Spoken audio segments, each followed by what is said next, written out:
What are you seeing in terms of, let's call it inflation, so to speak, and or rebounds in certain markets, certainly in New York, both in ownership in terms of prices paid and rents?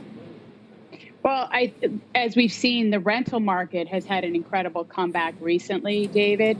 During the pandemic, it was in collapse. Vacancy rates were incredibly high.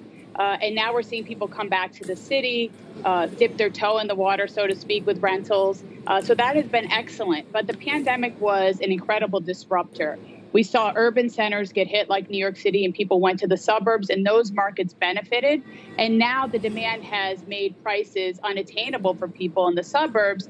And so we're seeing a slowdown in the suburbs, and we're seeing New York City as a very fluid market, which has been excellent. And the rental market has done incredibly well. And so we're glad to be in rebound mode.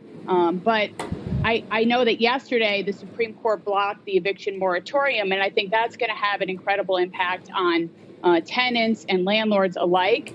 And I think that the rental relief program is what I hope that states will be focused on. I hope the pressure will be applied and landlords will get the relief they need, and tenants will be able to stay in place. We don't want to throw people out on the street.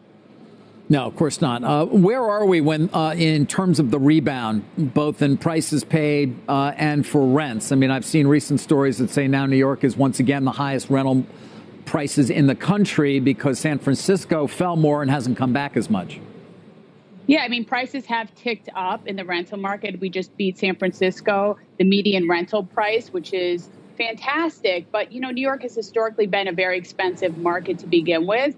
And the rental market is less permanent. So people can, rent an apartment, live here, come back to work, or come back to school. And so that has been superb for us in New York City. And the housing market also remains.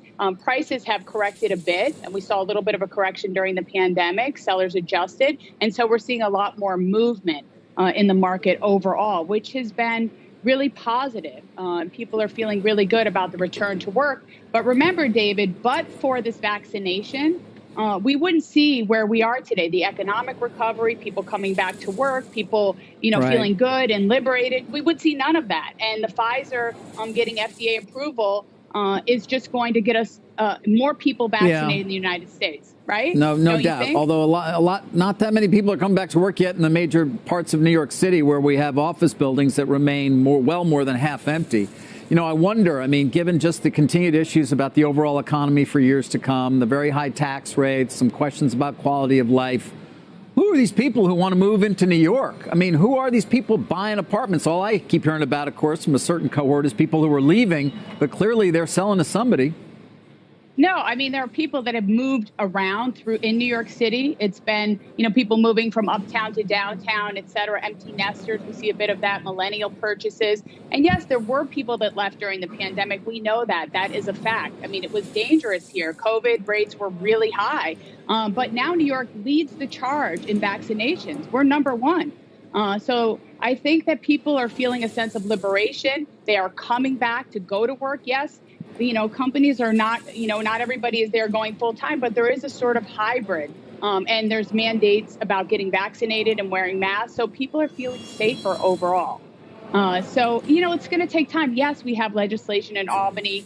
We have all those things, David. You are correct. We're not out of the woods yet, but we're in a much better place than we were.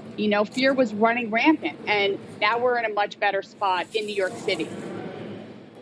Bess, you mentioned that we're maybe headed for some kind of a hybrid work arrangement on a long-term basis, but we definitely have seen less return to the office. The timelines got pushed back, right, in the last couple of months. And if you go around the city, that's the biggest conspicuous difference is Midtown, big office districts just don't have as much life in them. How has it impacted either the commercial and the residential market in terms of, people wanting to be close to where they work and commuting, or just any of the other economic vitality measures in that area?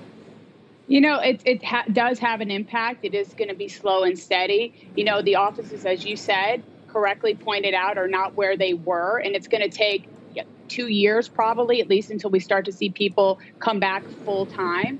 So Midtown, you see it's light, even traffic. It's not what it was, but slow and steady as we get people back to work, vaccinated, and people want to be in the office. If you talk to people, they don't want to work from home. They don't want to do Zooms. You know, they miss seeing each other. And there's this sort of desire to be together and be social and build culture together. So I do think that little by little, we will come into a better place, but it's going to take time. Like everything, it will take time before we get back to a better spot when it comes to commercial and, you know, like the retail space. We see so many empty retail spaces all over the city.